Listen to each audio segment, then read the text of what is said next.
अस्सलाम वालेकुम। उम्मीद है सभी ठीक होंगे। अच्छा जी, जैसे मैंने आपसे वादा किया था कि मैं आप लोगों को सऊदी अरब के जो वर्क वीज़े हैं, जो बिज़नेस वीज़ा है, जो विज़िट वीज़ा है, जितनी भी वीज़े की किस्में इनके बारे में बताऊंगा और उनकी प्राइस बताऊंगा आपको, क्या क़ीमती फ़ीस कितनी है, और ये भी बताऊंगा कि उसमें कितना दिन आप काम कर सकते हैं, कितने महीने काम कर सकते हैं। ठीक है, ताकि आप लोगों के साथ जो पाकिस्तान में जो अपने मुल्कों में जो फ्रॉड होता है, जो एजेंट लोग फ्रॉड करते हैं, वो ना कर सकें, उससे आप लोग बच सकें। ठीक है, तो मैंने लिस्ट बना ली है पूरी, तो मैं आपको इसमें बता देता हूँ कौन कौन से वीज़ा के बारे में बताने वाला हूँ। एक होता है वर्क वीज़ा, एम्प्लॉयमेंट वीज़ा, ठीक है, जो आम इकामे वाला था उसका बताऊँगा मैं। टेम्परेरी वर्क वीज़ा जो होता है उसके बारे में बताऊँगा। उसके बाद बिज़नेस वीज़ा जिसको बोलते हैं, या एक्सपर्ट वीज़ा जो होता है, उसके बारे में बताऊँगा आपको। उसके बाद जो इकामे की रिन्यूअल फ़ीस होती है वो बताऊँगा। उसके बाद आपको जो वर्क परमिट की फ़ीस होती है वो बताऊंगा। ठीक है, ये जो सारी किस्में मैं आपको इंशाल्लाह आज इसमें क्लियर करूंगा। सबसे पहले आते हैं वर्क वीज़ा के बारे में। ठीक है, जो वर्क वीज़ा है उसकी जो हुकूमती फ़ीस होती है जी, तो जो वर्क वीज़ा है उसकी जो फ़ीस होती है, हुकूमती फ़ीस, वो होती है 2000 रियाल। ठीक है, हुकूमती फ़ीस जो एम्बेसी फ़ीस जिसको कहते हैं, वो 2000 रियाल होती है।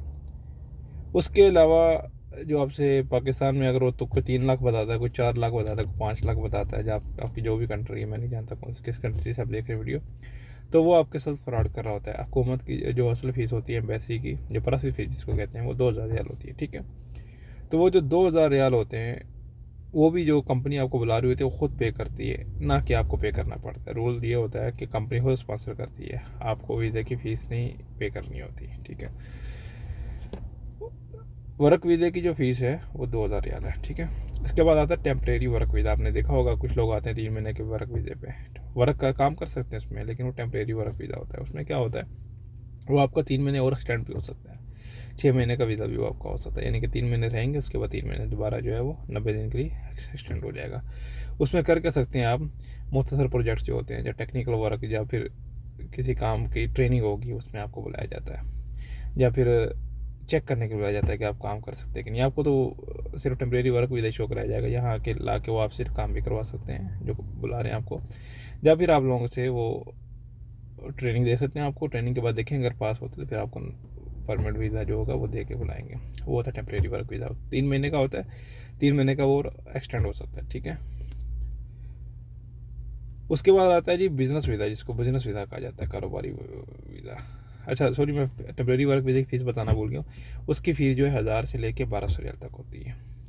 जो हुकूमती या एम्बेसी वीज़ा जिसको कहते हैं, वो 1000 से 1200 रियाल तक होती है। ठीक है, अच्छा उसके बाद वर्क यानी कि बिज़नेस वीज़ा जिसको कहते हैं हम, ठीक है, उसकी जो फ़ीस होती है वो होती है जनाब 300 से लेके 500 रियाल।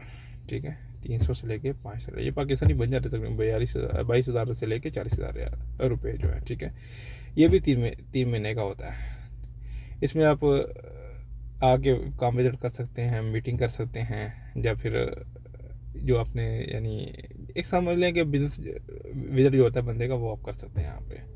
लेकिन कुछ लोग बिजनेस विजिट वीज़ा लेकर आकर उसमें काम भी करते हैं, ये भी आपने देखा होगा। विजिट के लिए आते हैं लेकिन काम करते हैं, लेकिन वो अलाउड नहीं होता। अगर पकड़े जाए तो वो रिपोर्ट कर देते हैं, जुर्माना भी करते हैं। ठीक है,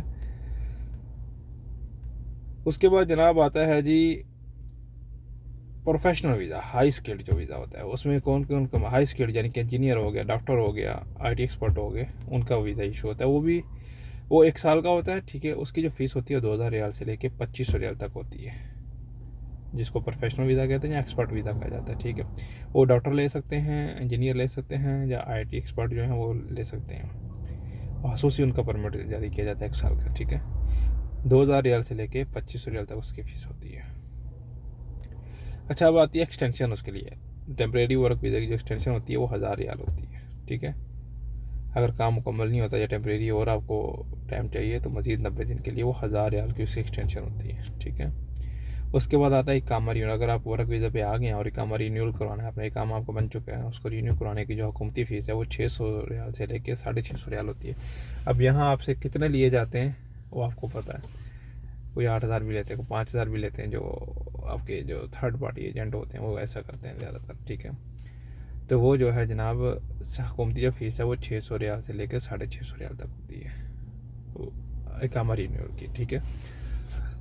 चेक करने का तरीका ये है कि आप जब अकाउंट कोई आपका खुला होगा, बैंक अकाउंट राज्य हो गया, कोई भी अकाउंट होगा यहाँ का बैंक अकाउंट जो है, वहाँ पे आप गवर्नमेंट फ़ीस में जाएंगे, वहाँ एलियन फ़ीस है, एलियन आएगा, एलियन पे क्लिक करेंगे तो वहाँ पे आएगा इकामा रिन्यूअल, वहाँ पे आप अपना इकामा नंबर ऐड करेंगे तो आपको फ़ीस पता चल जाएगी वहाँ पे। उसके बाद ये भी पूछता है कि 3 महीने का, 6 महीने का, साल का, 2 साल का, तो फिर आप जो हिसाब से साल की अगर फ़ीस चेक करेंगे तो 650 रियाल से लेकर 650 रियाल की फ़ीस आती है, ठीक है। उसके बाद जनाब आ जाती है वर्क परमिट लेवी फ़ी आती है, ठीक है। कंपनी को पे करनी होती है हुकूमत को, हर गैर मुल्की यानी कि जो वर्कर होता है उसके लिए हुकूमत को पे करनी होती है। वो होती है तकरीबन 800 रियाल से लेकर 1200 रियाल महीने तक, ठीक है। ये वो कंपनी वाले पे करते हैं, आप लोग पे नहीं करते। तो ये जनाब थी सारी की सारी जो है वीज़ा की। एक वीज़ा रह गया इसमें, उम्रे का वीज़ा, उसकी जो है 350 से लेकर 400 तक तकरीबन उसकी फ़ीस होती है, जहाँ तक मेरा अंदाज़ा है। इसमें ऐड नहीं किया मैंने, भूल गया हूँ। 300 से लेकर 450 तक ऐसे कुछ उसकी फ़ीस होती है कौमती भी। अच्छा, वो आप ऑनलाइन भी कर सकते हैं, लेकिन अब मैं भी अप्लाई कर रहा था तो इन्होंने कहा जी जो आपके वहाँ जो है ना अथोराइज्ड एजेंसी वाले वो कर सकते हैं। अगर मैं हूँ ना तो मैं बुलाऊँगा अपनी फैमिली, तो मुझे फिर यहाँ पे रिक्वेस्ट देनी पड़ेगी, तो मैं अपनी फैमिली को उम्रे के वीज़े पे बुला सकता हूँ। लेकिन अगर कोई बंदा जिसका बाहर कोई नहीं रहता, उन लोगों को एजेंसी वाले से रब्ता करना पड़ेगा। वो ऑनलाइन अप्लाई करते हैं, ई वीज़ा सर्विस है सऊदी अरब के नाम से, तो वहाँ पे क्या कहते हैं उसको 24 घंटे के अंदर आपका वीज़ा निकल आता है। वैसे तो जो एजेंट जो है वो लेते हैं तकरीबन अल्लाह भला करे 40,000 पाकिस्तानी लेते हैं, 45,000 रुपये। जहाँ कोई फंस जाए वैसे 70,000 भी ले लेते हैं, 60,000 भी ले लेते हैं। जहाँ कोई फंस जाए, मैं तो 45,000 में लगवाता था, तो वो 3 महीने का उम्रे का वीज़ा आपका निकाल देते कि किस दिन का भी होता है, लेकिन 3 महीने का भी निकाल देते हैं। और उसमें वो ये होता है कि सिर्फ वीज़े की फ़ीस ली जाती है, आपकी टिकट वगैरह आप खुद करवाते हैं और यहाँ होटल आप आके खुद बुक करवाते हैं। उसमें काम नहीं कर सकते, अगर काम करेंगे पकड़े जाएंगे तो 50,000 जुर्माना भी आएगा, जहाँ तक मेरी मालूमात है, और आपको जेल में बंद करेंगे, बाद में डिपोर्ट कर देंगे। और हो सकता है अभी पाकिस्तानी हुकूमत ने नया सिस्टम निकाला है कि जो डिपोर्ट होकर आता है उसका पासपोर्ट ब्लॉक कर दिया जाता है, ठीक है। तो जनाब ये है वर्क वीज़े के बारे में डिटेल जो मैंने आप लोगों को बताई है। अब आगे आप लोगों को ये कितने में फंसाते हैं ये एजेंट जो बैठे हुए हैं, कितना पैसा मतलब कि आपसे ठगते हैं, ये आप लोग मुझे कमेंट्स में बता सकते हैं कि आप लोगों ने कितने कितने का वीज़ा लिया है, कितने कितने पैसे वहाँ उनको दिए हैं आपने। अल्लाह इनको हदायत दे। ये जो वीज़ा होता है ये आपको पे नहीं करना होता, इसकी फ़ीस ये कफ़ील या जो कंपनी होती है वो खुद ही पे करती है, क्योंकि उन्हें बंदों की ज़रूरत होती है, तो उनकी डिमांड होती है कौम से, वो मांगते हैं कि वीज़ा दो। लेकिन ये क्या करते हैं कि ये वीज़ा ख़रीद कर वीज़े की फ़ीस देकर वीज़ा इशू करवा कर फिर उसके डबल ट्रिपल पैसे ले लेते हैं जाके वर्कर से बेचारे से। तो इसलिए ये मेरी कोशिश थी आप लोगों को बताऊं ताकि पता चले क्या क्या रेट चल रहा है सऊदी अरब में। तो दुआ में याद रखिएगा। अगर वीडियो अच्छे लगे तो लाइक कर दें और चैनल को सब्सक्राइब कर दें। अल्लाह हाफिज़।